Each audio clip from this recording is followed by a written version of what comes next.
श्रीराम जय जय राम। श्रीराम जय जय राम। श्रीराम जय जय राम।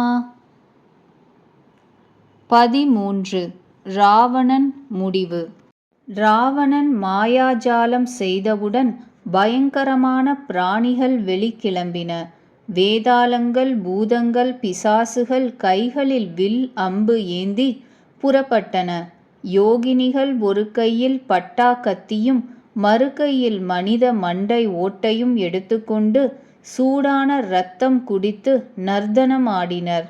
பலவிதமான கீதங்கள் பாடினர். அவர்கள் பிடி, வெட்டு, கொல்லு என்று கூக்குரலிட்டனர். நாற்புறங்களிலும் இந்த ஓசை நிரம்பியது. அவர்கள் வாயை பிளந்து கொண்டு விழுங்க வந்தனர். அப்பொழுது வானரர்கள் பயந்தோடினர். வானரர்கள் ஓடி எங்கு சென்றாலும் அங்கு நெருப்பு பற்றி எரிந்தது. வானரர்களும் கரடிகளும் தடுமாறின. ராவணன் மணல் மாறி பொழிந்தான். வானரர்களை ஆங்காங்கு தேக்கி ராவணன் கர்ஜித்தான். லக்ஷ்மணனும் சுக்ரீவனும் மற்றவர்களும் நினைவிழந்தனர். ஹர ராமா ஹர ரகுநாதா என்று சிறந்த போராளிகள் கைகளை பிசைந்தனர். இவ்விதம் எல்லோருடைய பலத்தையும் குன்றச் செய்த ராவணன் அடுத்த மாயை புரிந்தான். அவன் பல ஹனுமார்களை தோற்றுவித்த பின் அவர்கள் கற்களை ஏந்தி ஓடினர். நாற்புறமும் கூட்டமாக நின்று ராமனை முற்றுகையிட்டனர். அந்த மாய ஹனுமார்கள் வாள்களை சுழற்றி வீசி பிடி, விடாதே என்று கூச்சலிட்டனர். அவர்களுடைய வாள்கள் 10 திசைகளிலும் ஒளி வீசின. நடுவே கோசலராஜன் நின்று கொண்டிருந்தார். அவர்கள் நடுவே கோசலராஜனின் அழகான ஷியாமல திருமேனி பரம சோபையுடன் விளங்குகிறது. உயர்ந்த தமால மரத்தை சுற்றி பல வான வில்கள் கூடி அணையிட்டன போலும். ஸ்ரீராமனை கண்டு தேவர்கள் மகிழ்வும் துயரமும் பெற்ற உள்ளத்துடன் ராமனுக்கு ஜே, ராமனுக்கு ஜே என்று கோஷம் போட்டனர். ஸ்ரீராமன் வெகுண்டெழுந்து ஒரே அம்பை ஏவி கன நேரத்தில் ராவணனுடைய மாயையை முழுவதையும் அகற்றினார். மாயை விலகியதும் வானரர்களும் கரடிகளும் கொம்மாளமிட்டு மரங்களையும் மலைகளையும் எடுத்துக்கொண்டு திரும்பி ஓடி வந்தனர். ஸ்ரீராமன் கொத்து கொத்தாக அம்புகளை ஏவினார்.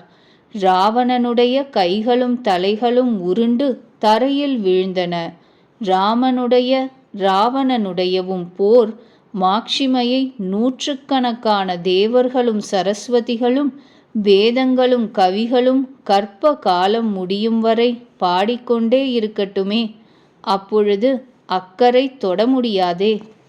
அந்த சரித்திரத்தின் சில மேன்மைகளை சிறுமதி படைத்த துளசிதாசர் கூறுகிறேன்.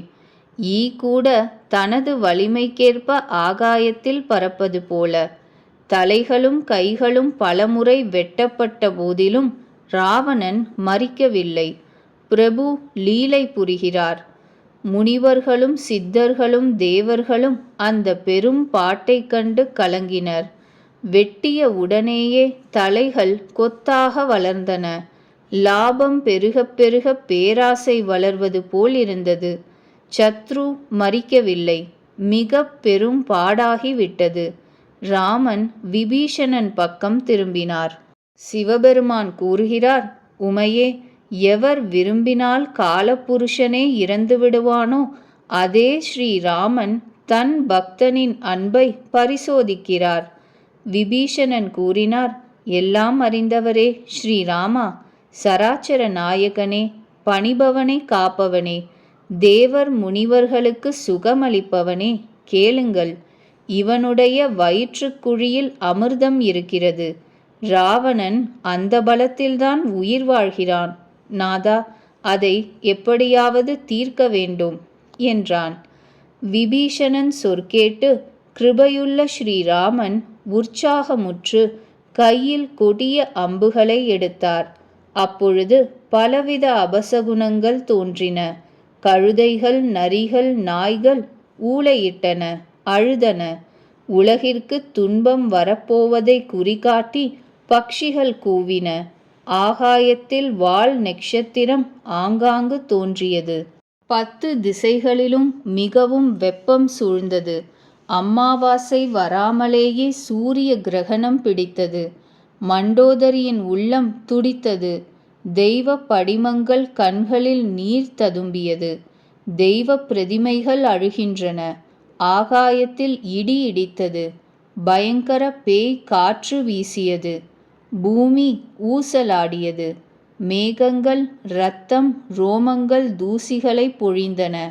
இவ்விதம் இன்னும் எத்தனையோ அமங்கலங்கள் உண்டாயின. அவற்றை யார் கூறுவது? எண்ணற்ற உற்பாதங்களைக் கண்டு தேவர்கள் கலங்கி ஜெய ஜெய என்று கூவினர்.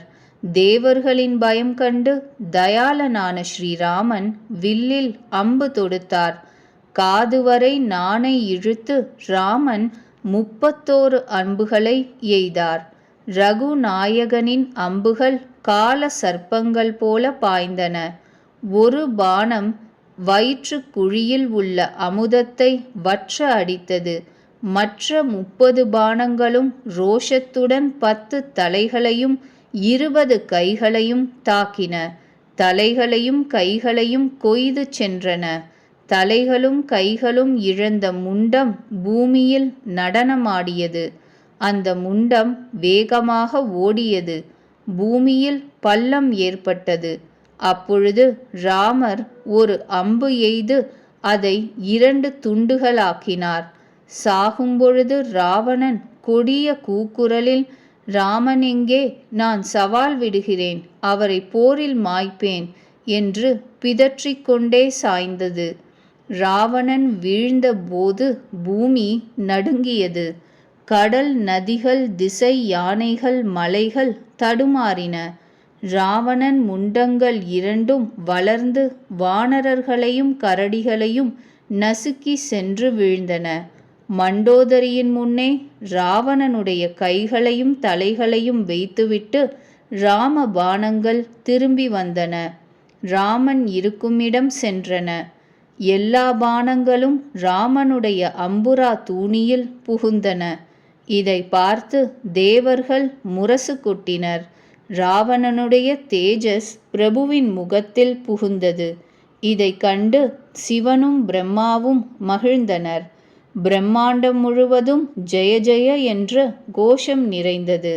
தேவர்கள் முனிவர்கள் கூட்டம் பூமாரி பொழிந்தது. கிருபையுள்ள முகுந்தனுக்கு ஜே என்று கோஷமிட்டது.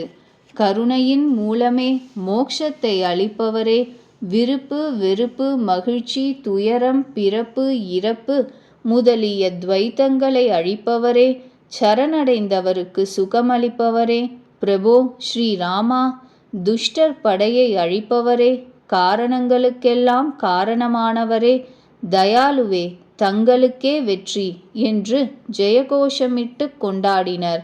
தேவர்கள் மகிழ்ச்சி பொங்கி பூமாரி பொழிந்தனர். திமுதிமுவென்று துந்துபிகள் முழங்கின. போர்க்களத்தில் ராமனுடைய அவயவங்கள் பல மன்மதர்களின் அழகு பெற்றன. தலைமீது ஜடா முகுடம், அதனிடையே மிகவும் மனம் கவரும் மலர்கள் மிளிர்கின்றன. நீல மலை மீது மின்னல் கூட்டங்களுடன் நட்சத்திரங்கள் மின்னுவது போல ராமன் தனது கைகளில் அம்புகளையும் வில்லையும் சுழற்றிக் கொண்டிருக்கிறார். உடல் மீது இரத்தத் துளிகள் அழகாக ஒட்டிக் கொண்டிருக்கின்றன. தமால மரத்தின் மீது பல முனிவர்கள் சிகப்பு குருவிகள் வடிவில் தமது பேரானந்தத்தில் அசைவற்றிருந்தன போலும். ஸ்ரீ ராமச்சந்திரனின் கருணை பார்வைகளை பொழிந்து தேவர்களின் அச்சத்தை நீக்கினார். கரடிகளும் வானரர்களும் மகிழ்ந்தனர். சுகத்தின் உறைவிடம் முகுந்தனுக்கு ஜே, ஸ்ரீராமனுக்கு ஜே என்று கோஷமிட்டனர்.